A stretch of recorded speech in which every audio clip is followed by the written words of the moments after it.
Réajuster sa trajectoire. Un individu qui vit un processus de conscientisation est appelé à réajuster sa trajectoire de vie en tant qu'ego. Donc, réajuster sa trajectoire puis être ouvert à le faire, c'est fondamental parce que c'est ce qui permet à la personne de monter en vibration, d'intégrer davantage sa conscience et de connaître des changements vibratoires. Donc, réajuster sa trajectoire, ça peut passer par différents moyens. Moi, en tant qu'ego, il y a plusieurs jours, j'ai eu à réajuster ma trajectoire et ça s'est fait avec une critique constructive qu'a amené une personne qui écoute mes enregistrements.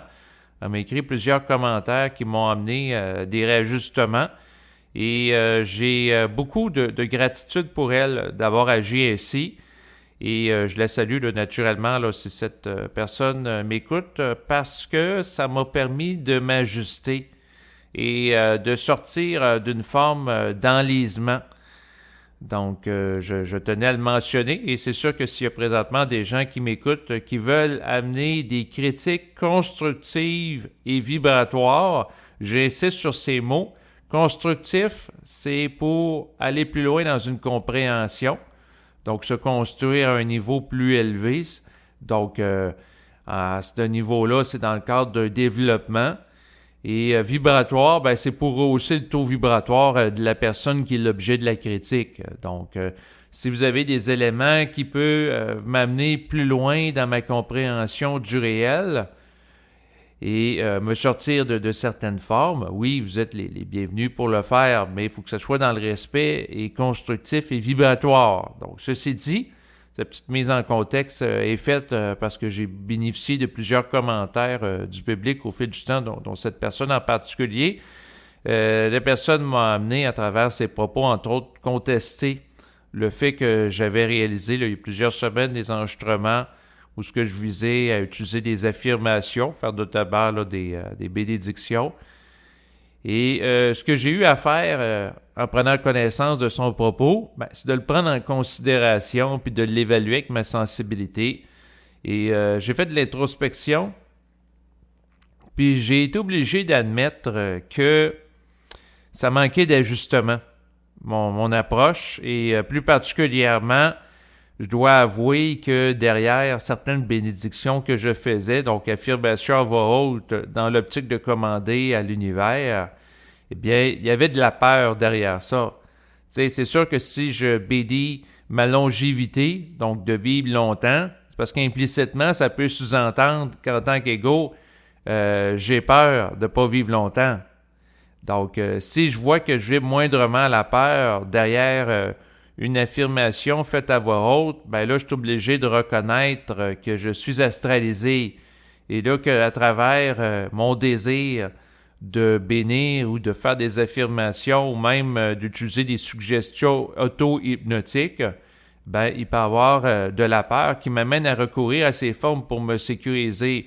Or, la forme ne donnera jamais une sécurité réelle à l'ego parce que la forme est un support temporaire, transitif, et c'est pas parce qu'on utilise une forme que ça va nécessairement se réaliser dans le réel comme support, comme béquille à l'ego pour se donner un sens d'identité en relation avec l'expression d'une volonté de contrôler l'environnement. Et de toute façon, l'ego en tant que tel, eh bien, il est confronté à des programmations qui l'échappent.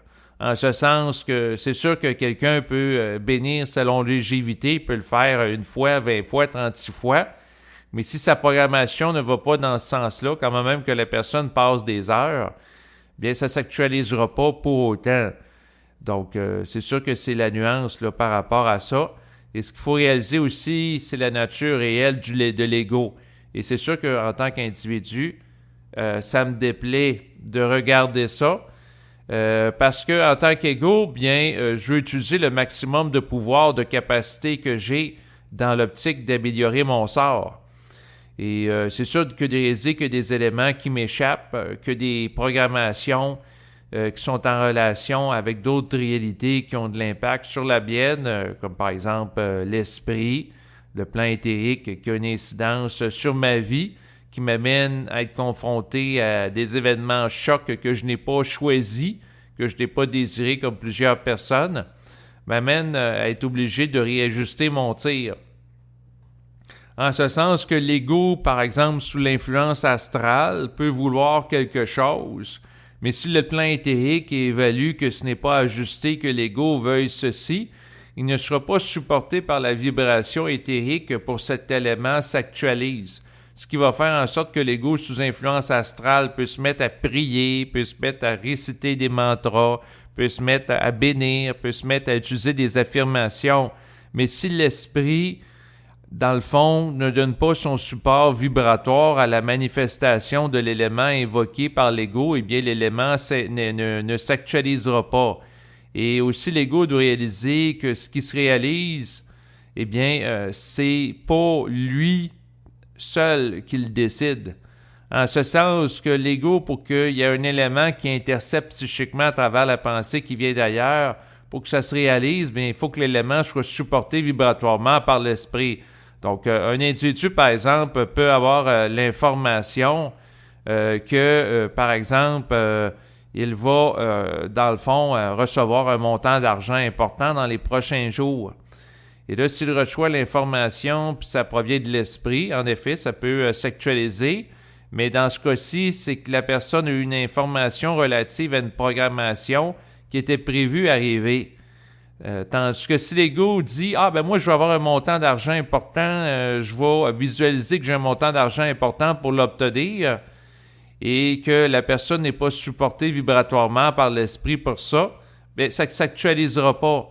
Pourquoi? Ben parce que la volonté derrière l'ego n'est pas réelle. C'est en relation avec des entités du plan astral et qui n'ont pas le pouvoir de manifestation créative à la différence de celui de l'esprit. Et si l'esprit évalue que pour un ego, c'est plus intelligent qu'il n'ait pas accès à un montant important d'argent dans les prochains jours, bien à ce moment-là, l'esprit ne créera pas de programmation qui aura préséance sur celle astrale pour que le montant d'argent arrive à l'ego.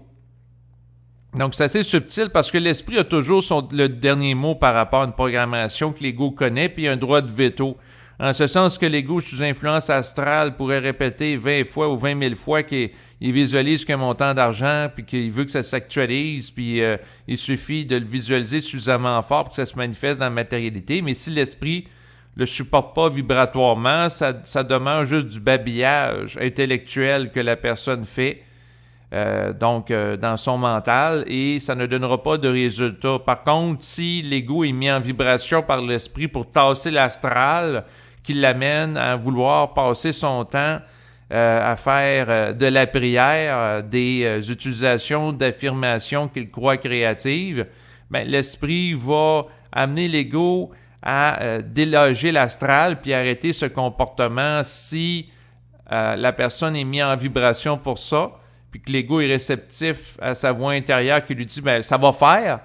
Bon, ben c'est souvent à travers la souffrance ou le fait que certains commandes à l'univers que l'ego a voulu faire ne s'actualisent pas. Par contre, c'est sûr que si, par exemple, l'individu est mis en vibration pour parler certaines choses, oui, la parole peut avoir un impact sur le réel parce que tout est interrelié. Par contre, pour en revenir à ce stade, eh bien, il faut que l'ego ait un taux vibratoire suffisamment élevé pour avoir... En fait, plus que l'ego est capable de canaliser de la vibration qui provient du plan éthérique, puis plus qu'il peut avoir une incidence qui est grande sur le plan physique. Par contre, ce qu'il va manifester, c'est une parole qui est ajustée à l'esprit.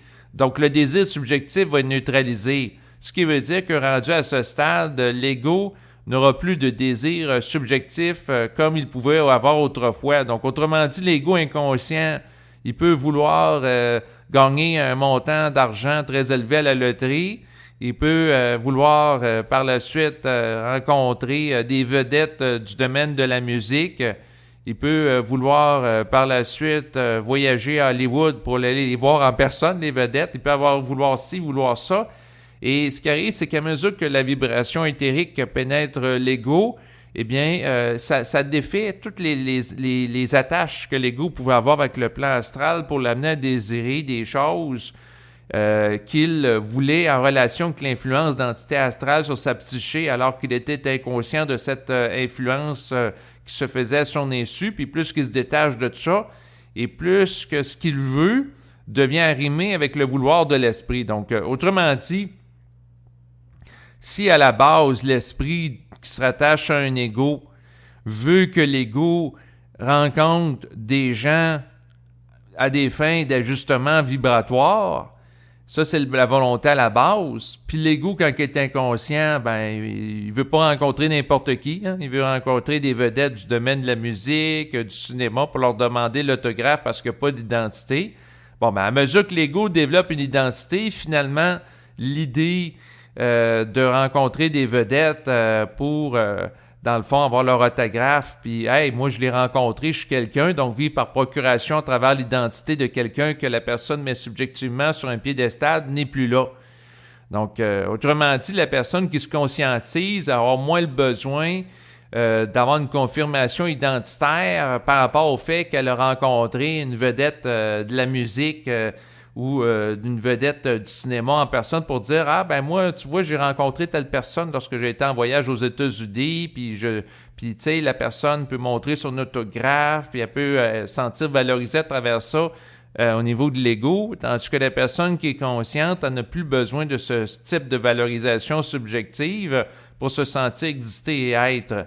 C'est sûr que la personne qui se conscientise peut être récupérée sur le plan spirituel. Puis là, au lieu de vouloir rencontrer en personne une vedette de la musique rock, c'est de rencontrer le Dalai Lama, qui est une figure reconnue dans le domaine de la haute spiritualité, ou de rencontrer certaines personnes qu'on dit être des moines ou des maîtres spirituels. Donc, la personne peut vouloir aller rencontrer un maître spirituel en Inde au lieu d'aller rencontrer une vedette du cinéma à Hollywood. Donc, le désir peut changer en cours de route. Mais si fondamentalement la programmation de la personne c'était l'amener d'arrêter de vouloir désirer, de rencontrer des gens subjectivement pour des raisons de popularité, puis de s'affilier à cette personne-là pour avoir un sens d'identité, tout ça va être mis à terre progressivement. Ce qui veut faire en sorte que lorsque la personne était naïve, à pouvoir vouloir, dans le fond, avec des affirmations, bénir, puis invoquer le Seigneur ou invoquer les puissances cosmiques pour que lorsqu'elle va aller à Hollywood, elle ait le plaisir de rencontrer sur place en personne une vedette pour demander son autographe, se prendre en photo avec elle, puis à mesure qu'elle se conscientise, le désir s'estompe progressivement de ça. Et là, elle veut d'autres choses, parce que la nature a horreur du vide. Et la personne, à force de dépolluer au niveau de l'ego, ça se peut qu'à un moment donné, elle veut rencontrer une vedette de la haute spiritualité. Puis à un moment donné, elle sature de tout ça, puis elle veut plus rencontrer du tout de vedette. Elle veut plus rencontrer de maître, et elle va à la rencontre d'elle-même. Et elle change. Donc, autrement dit, la personne, lorsqu'elle est inconsciente, elle peut vouloir des choses et ça devient logique à ce moment-là de comprendre que c'est intelligent, que ces choses-là ne se réalisent pas. Donc, autrement dit, quelqu'un qui est inconscient peut vouloir, par exemple, devenir multimillionnaire et faire des affirmations en ce sens pour s'actualiser, mais si l'esprit évalue que c'est pas intelligent, que la personne ait accès à plein d'argent parce que son ego demeurerait à ce moment-là en puissance et que la personne ne serait pas ouverte à des ajustements créatifs, à ce moment-là, l'esprit va s'arranger que ça n'arrive pas. Ou si la personne gagne à la loterie, créer des concours de circonstances où elle va perdre rapidement l'argent. Pourquoi? Parce que le souci de l'esprit, c'est pas que l'ego soit riche sur le plan financier, c'est que l'ego soit ajusté, ce qui est pas pareil. Et puis, il est possible que la même personne, à mesure qu'elle se conscientise, finalement, le désir de devenir multimillionnaire en gagnant un montant à la loterie s'estompe et la personne veuille tout simplement avoir la paix de l'esprit qui prend le relais comme désir fondamental. Donc, la personne, lorsqu'elle est inconsciente, elle peut vouloir être riche, rencontrer des vedettes, puis progressivement, elle se dépouille de tout ça, et le vouloir change. Ce qui fait en sorte que si la personne aurait actualisé en utilisant sa volonté subjective certains désirs, elle serait gardée dans une boucle involutive, puis elle pourrait pas réajuster sa trajectoire, parce que si la personne est inconsciente puis elle veut quelque chose, le fait que son vouloir se réalise, ça la maintient dans l'inconscience. Tu sais, quelqu'un qui veut être riche, puis la personne devient riche, Pourquoi par la suite s'ajuster en tant qu'ego à différentes personnes et écouter sa petite voix intérieure? Ben non, la personne est bien, elle a ce qu'elle veut. Donc, pourquoi apporter des changements? Ben non. Quand les gens ont ce qu'ils veulent habituellement, ils ne sont pas intéressés à s'ajuster ou à apporter des changements. C'est lorsque la personne manque de quelque chose, c'est lorsque la personne souffre qu'habituellement elle va apporter des changements, puis c'est lorsque la personne n'est pas ajustée à l'esprit. C'est sûr que lorsque la personne est dépouillée de l'astral et son affiliation psychique en tant qu'ego à ce plan d'énergie en voie d'évolution, bien, c'est sûr qu'à un moment donné, la personne, le désir subjectif disparaît et elle n'a plus besoin de souffrir pour se dépouiller de l'astral parce que l'astral n'est plus en elle. Mais là, il faut que l'ego soit transparent.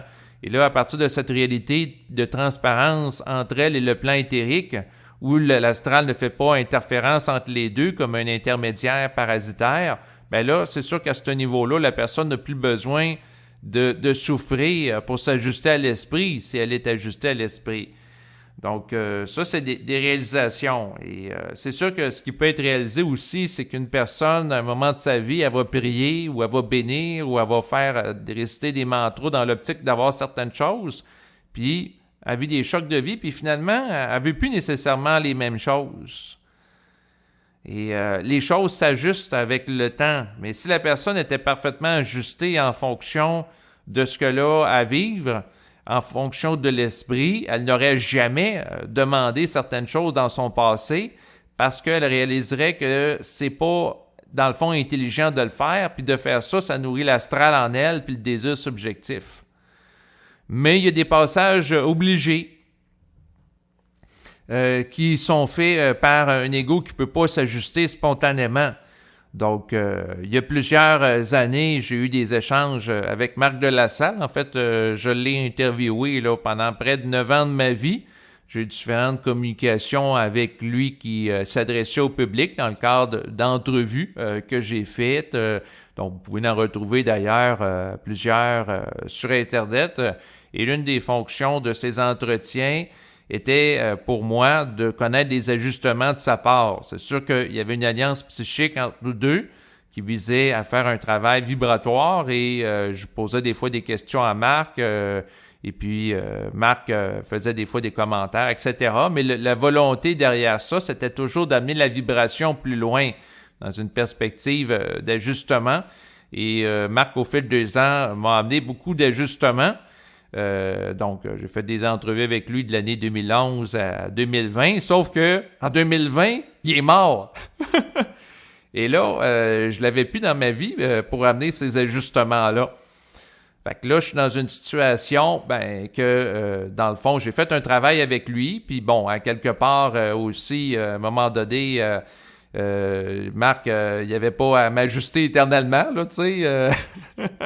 J'ai bénéficié de son intelligence, de sa présence, de sa capacité de perception vibratoire et de dévoilement de l'astral qui pouvait être présent à travers ma parole, mes ajustements pendant plusieurs années, puis me réajuster. Sauf que une fois qu'il est mort, il y a des éléments sur lesquels j'ai recommencé à me désajuster.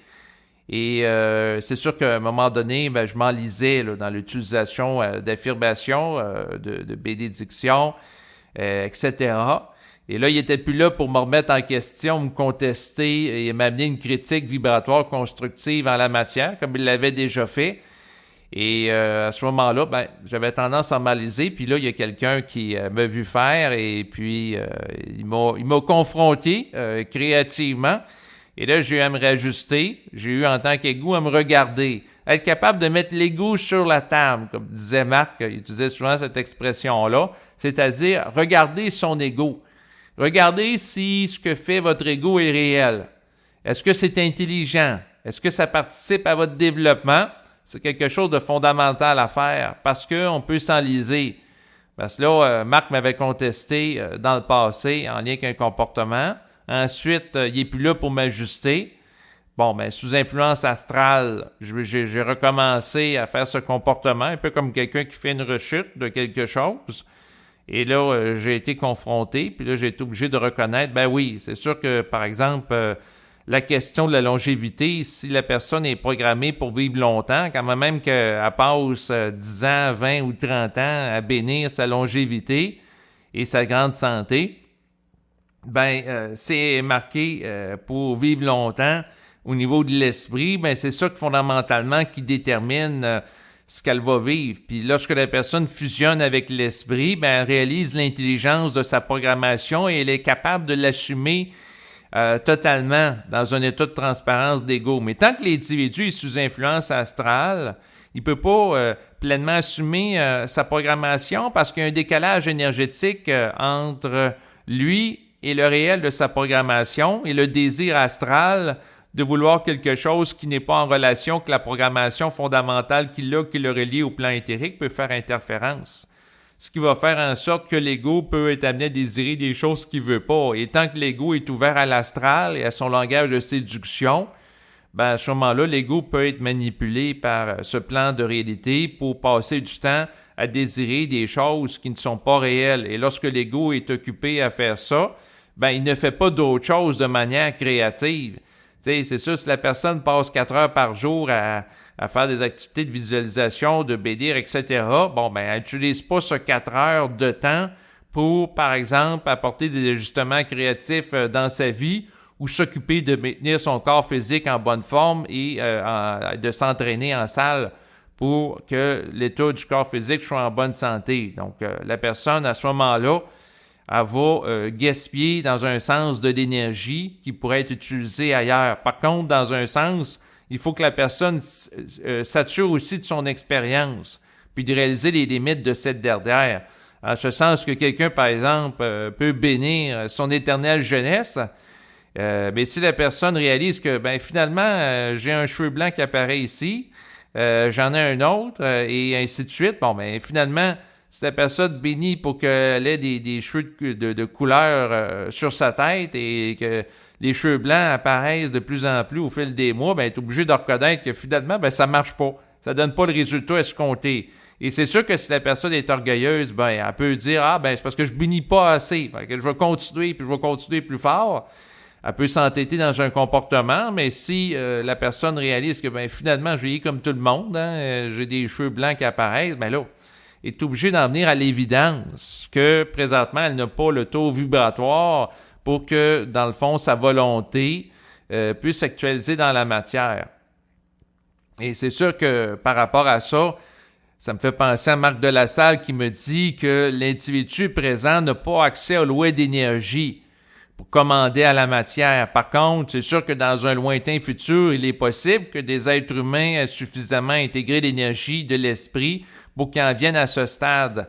Par contre, le point, lorsqu'ils vont en venir à ce stade, ils n'auront plus de désirs subjectifs comme les individus de l'époque présente. Parce qu'aujourd'hui, si les gens pouvaient commander à la matière, il pourrait y avoir des dérapages égoïques que ça pourrait entraîner, en ce sens que de commander des choses qui, sur le plan systémique et universel, ne font pas sens.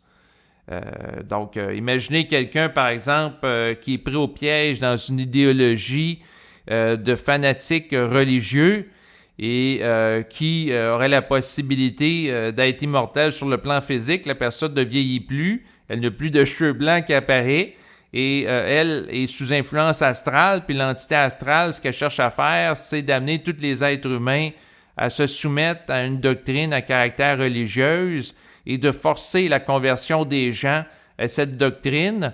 Donc, imagine la personne qui est dogmatique, qui est rigide, qui est extrémiste et qui, dans le fond, cherche à convertir tous les gens à une croyance pour qu'ils s'y soumettent. Et cette personne-là est tellement radicalisée qu'elle va tuer les gens qui ne veulent pas se soumettre à la croyance parce qu'elle, elle croit être dans la vérité et faire le bien en agissant ainsi. Donc, en tuant les gens qui n'adhèrent pas à sa doctrine. Imaginez tous les dégâts qu'elle peut faire. Donc, c'est sûr que la personne qui n'a pas un mental ajusté sous influence astrale, s'il lui suffirait qu'à décider subjectivement d'être immortelle pour le devenir, imaginez qu'est-ce qu'elle pourrait faire comme dégâts si elle se donne comme mandat de convertir tous les êtres humains de la Terre à son idéologie et d'amener tous les gens à se soumettre à sa volonté qui elle-même est soumise à son insu, à une entité astrale qui cherche à alimenter certaines formes dans le mental humain pour les contrôler et se sentir en puissance en agissant ainsi.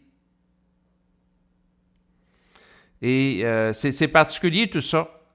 Donc, c'est sûr que lorsqu'on approfondit certains enjeux, on réalise des fois l'intelligence que les gens n'aient pas tout ce qu'ils veulent maintenant.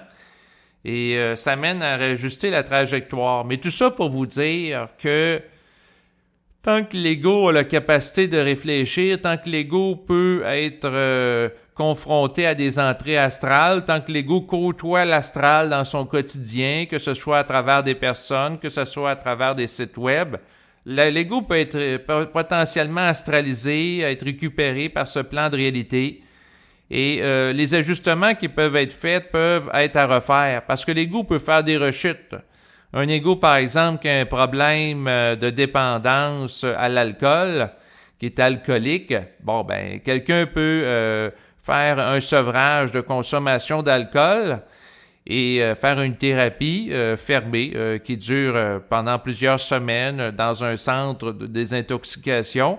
Par la suite, la personne sort de la thérapie, mais si la personne ne travaille pas, elle a peu d'amis, ben, puis elle s'ennuie, ben, ça se peut qu'elle retombe dans l'alcoolisme. Et par la suite, ben, l'ego peut réaliser que ouais, finalement, c'est pas intelligent d'agir ainsi si elle souffre de l'alcoolisme. Puis là, elle est obligée de refaire une autre thérapie, une autre période de sevrage. Et par la suite, elle peut ressombrer. Elle peut faire le yo-yo. Elle peut faire du sevrage, de la consommation d'alcool, sevrage, consommation d'alcool. Pourquoi il y a une rotation comme ça? C'est parce que d'un côté, le plan éthérique va chercher à amener l'ego à se libérer de la dépendance de la forme que représente l'alcool. Et c'est que lorsque l'ego souffre, ben, il est mis en appointement psychique avec le plan éthérique qui l'amène à arrêter de consommer de l'alcool. Par contre, lorsque l'ego ne souffre plus de l'alcool parce qu'il a fait sa thérapie, ça se peut qu'il souffre de la solitude qu'il vit dans sa vie et pour compenser cette dernière, eh bien, il va se remettre à boire de l'alcool. Et là, il est récupéré par l'astral.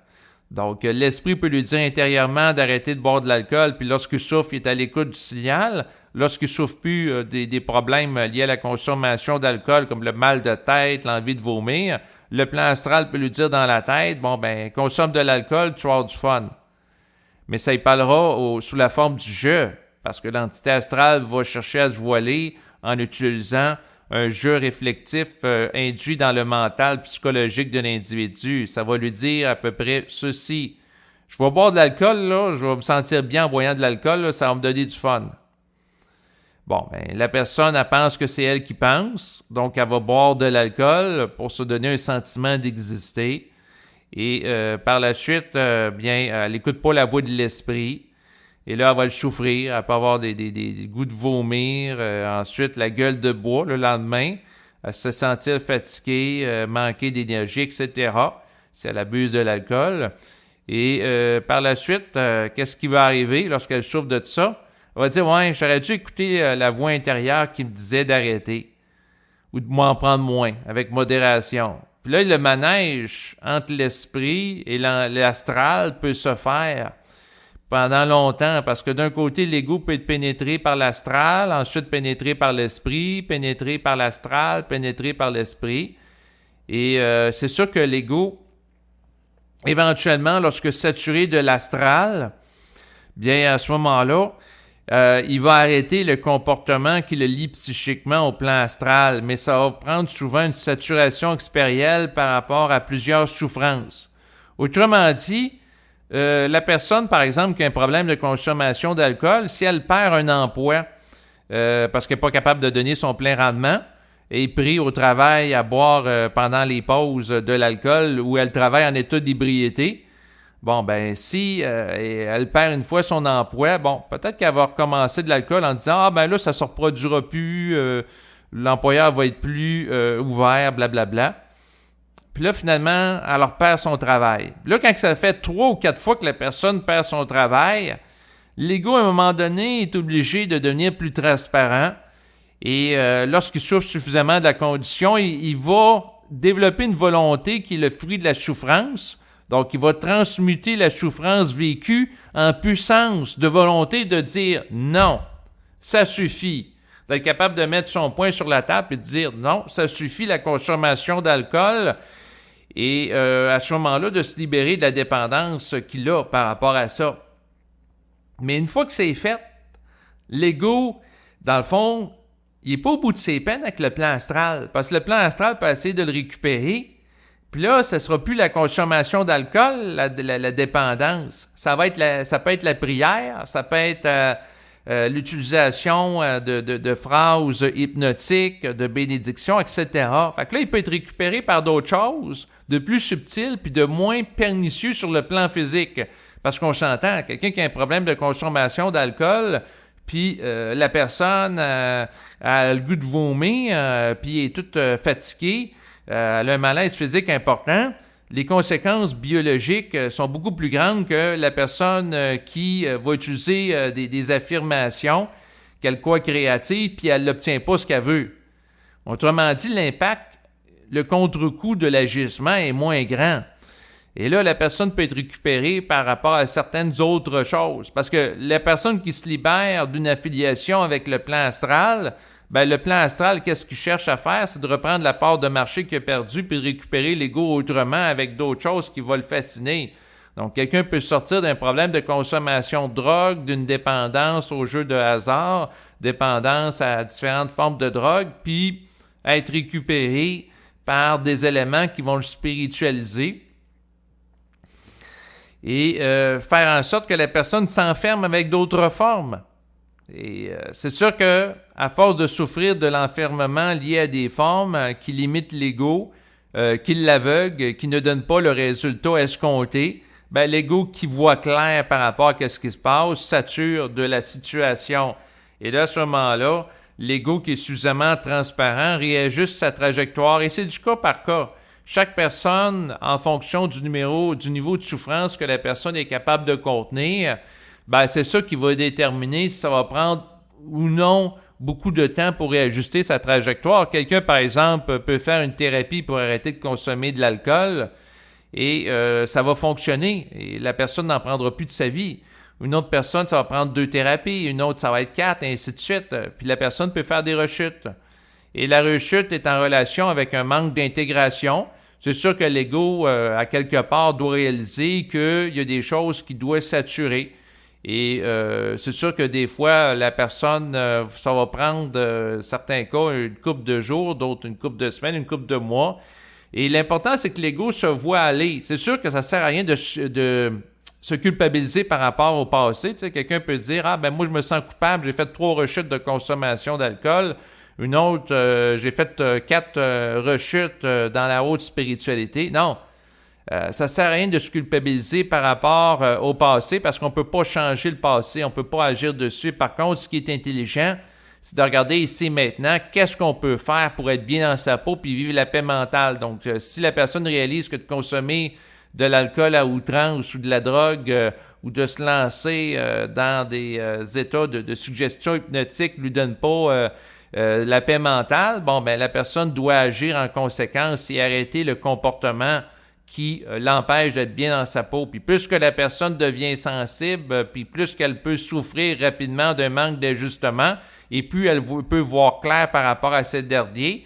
Et comme elle souffre rapidement, ben la volonté qui est le fruit de la souffrance vécue consciemment peut se créer en son sein pour être capable d'affirmer haut et fort non par rapport à tel comportement qui est délétère par rapport à ma personne, qui parasite mes énergies, qui est retardataire, c'est-à-dire qui me retarde dans mon développement et m'empêche d'utiliser mon énergie à meilleur escient. Donc, plus que l'ego devient conscient, puis plus qu'il va limiter et éliminer les pertes d'énergie. Par contre, dans le processus, ça peut prendre une certaine période de temps pour qu'un ego transitif se conscientise. D'où l'importance de bénéficier et de prendre en considération l'éclairage des gens de l'environnement. Donc, une personne peut avoir un individu significatif dans son environnement qui l'a ajusté pendant des années, mais c'est sûr que si la personne décède ou n'est plus là sur la Terre, ben là, il faut que la personne soit capable de continuer à s'ajuster. La personne peut le faire à une certaine mesure par rapport à elle-même lorsqu'elle est transitive. Par contre, tant et aussi longtemps qu'elle a de l'astral, bien, à travers sa personne, ben, elle voit pas totalement clair par rapport à elle-même. C'est-à-dire qu'il y a des aspects d'elle-même qui lui sont voilés, ce qui fait en sorte qu'elle a besoin de l'intelligence des autres. Et en lien avec ça, ce que je dois dire, c'est qu'un des plus grands apports que m'a donné de faire des enregistrements sur le web, d'écrire des textes à travers les échanges du public, c'est l'éclairage des gens par rapport à certains propos que je vais prendre en considération. Donc, c'est sûr que s'il y a des gens qui m'amènent des critiques constructives, comme je le disais d'entrée de jeu dans le cadre de l'enregistrement, et qui m'amènent à voir plus clair par rapport à certains éléments, eh bien, vous êtes les bienvenus pour le faire. Et c'est la raison, entre autres, qui fait en sorte que, dans le fond, je fais des enregistrements où je suis dans une dynamique de l'échange par rapport à l'environnement, à ce niveau-là. Et c'est sûr que je mets en phase ici sur critique constructive parce qu'il y a des gens qui font des critiques destructives ou qui n'apportent rien de créatif. Et à ce moment-là, ben là, c'est une perte de temps. Puis de toute façon, je le perçois, puis les gens aussi qui voient le message, que c'est pas supporté vibratoirement par l'énergie éthérique. Car le propre d'une critique constructive, c'est qu'il y a toujours une vibration éthérique qui est derrière ça. Et les gens, la vibration éthérique ne cherche pas à amener la personne à s'abaisser vibratoirement, à la culpabiliser. Il n'y aura pas de propos méprisants par rapport à un être humain pour chercher à l'infantiliser derrière ça. Le propre de l'énergie éthérique, c'est de manifester un propos qui, dans une optique d'un respect intégral de l'être humain, et d'amener l'être humain plus loin dans sa compréhension du réel. Donc, une certaine objectivité qui se rattache à l'énergie de la teneur des propos qui peuvent être tenus. Donc, ceci dit, c'est ce qui complète à présent cet enregistrement audio. Je vous remercie de votre écoute comme à l'habitude et je vous dis à bientôt. Au revoir.